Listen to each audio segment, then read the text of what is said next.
The truth is, Rihanna has managed to reach the tippity top of the music industry and become one of pop music's biggest stars. It's been nothing but a long, luxurious career for Rihanna since the start of it, managing to acquire some of the music industry's biggest achievements and successfully crossing over to the fashion and beauty world.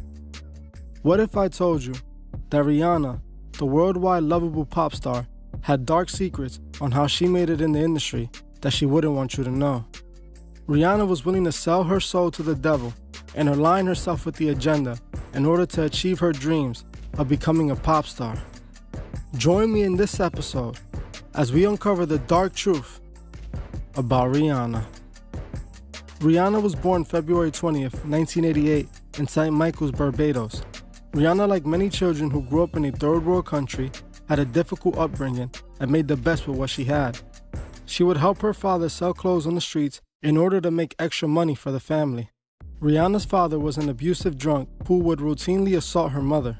He also had a serious crack cocaine addiction and would go on drug binges, throwing him into rages when he would start assaulting Rihanna's mother. Rihanna even claims that she would try to get in between them while her dad was attacking her mom, trying to break it up. This obviously had a traumatic effect on young Rihanna. When Rihanna was a child, she suffered from severe migraines. A doctor at one point even considered it being a brain tumor. She would eventually recover from this as her home life would start to improve after her parents split up and her father removed himself from the home. When Rihanna was in her teenage years, she would be recruited by a military program where she would eventually become an Army cadet.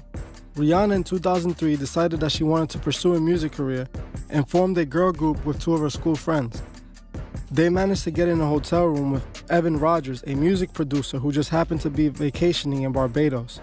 Rogers would have them perform for him in the hotel room, where he decided that he was only interested in Rihanna and would meet with her mother the next day.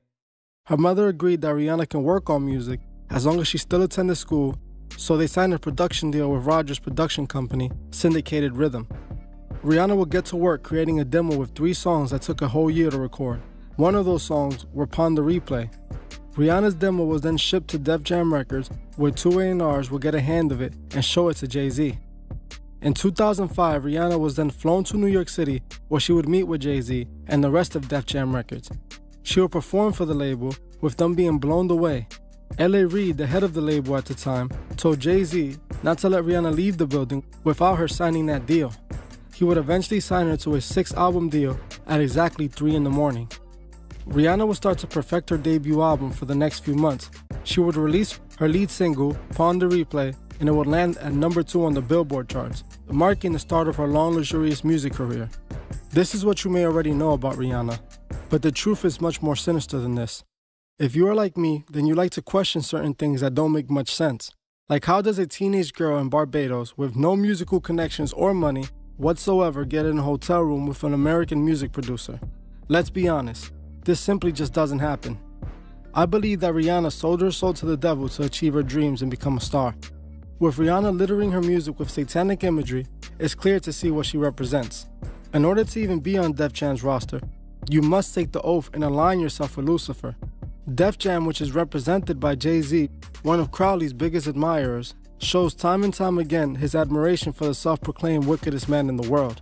The first thing that stood out to me was how Rihanna was discovered. What were 3 teenage girls doing in a hotel room alone with a grown man? Let's be honest. Many of us know that the entertainment industry is littered with pervs who tend to like younger girls.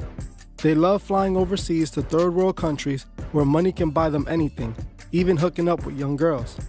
This allows them to participate in their sick desires and keep them from getting caught. Now you tell me, why else would he meet 3 teenage girls in a hotel room alone?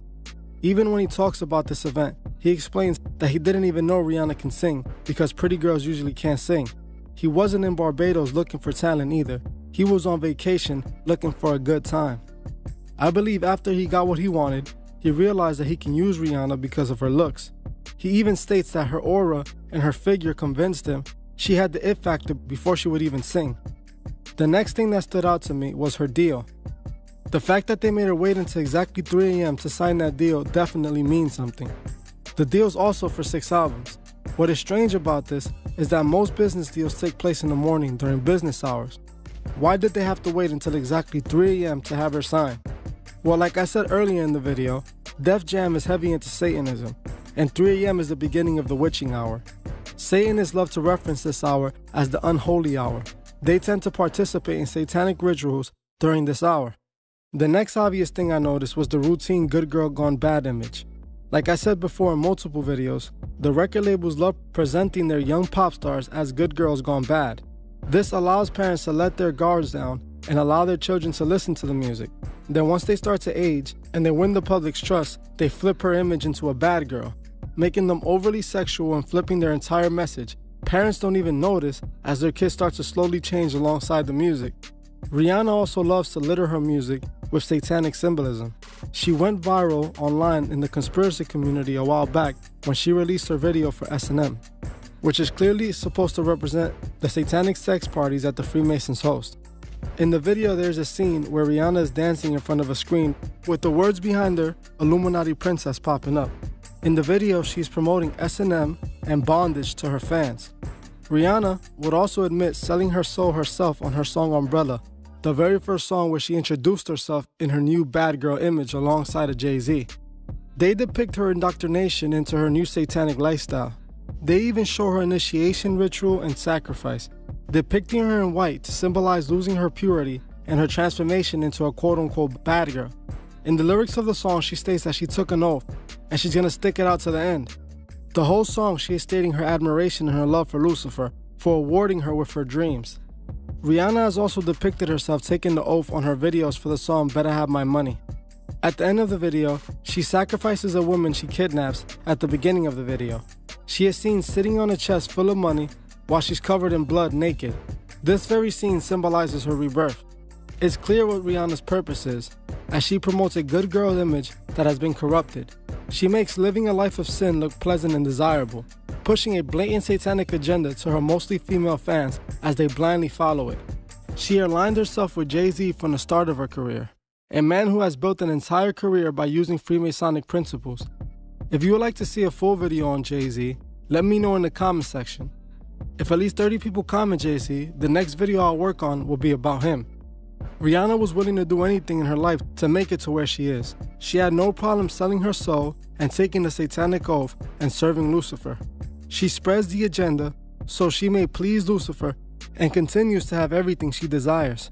We must remember as we listen to these artists, we cannot allow them to manipulate us. We must stay aware of their goal and know that they are trying to affect you and your way of thinking and change your behaviors. They know music can program you. That's why the Masons have used it to brainwash the masses since the beginning. If we come together and spread the truth, we can help change things for the better, so that we may all live in a fair, honest world. Thank you for watching The Truth Is. If you would like to further support my channel, the link to my Patreon is in the description. If you join before the 28th of this month, you can be entered to this month's monthly raffle, where you can win a cash prize, a shirt, and even get to pick a video topic. Also, please leave a comment below on future topics you would like to see me cover on my channel. If you like this video, please hit the like button as this helps other people find these videos. If you're new to the channel, please subscribe and hit the bell so you can be notified of future videos. Please follow me on Instagram at TheTruthIs01 and on TikTok at TheTruthIs. I will gladly appreciate it. Thank you. Goodbye.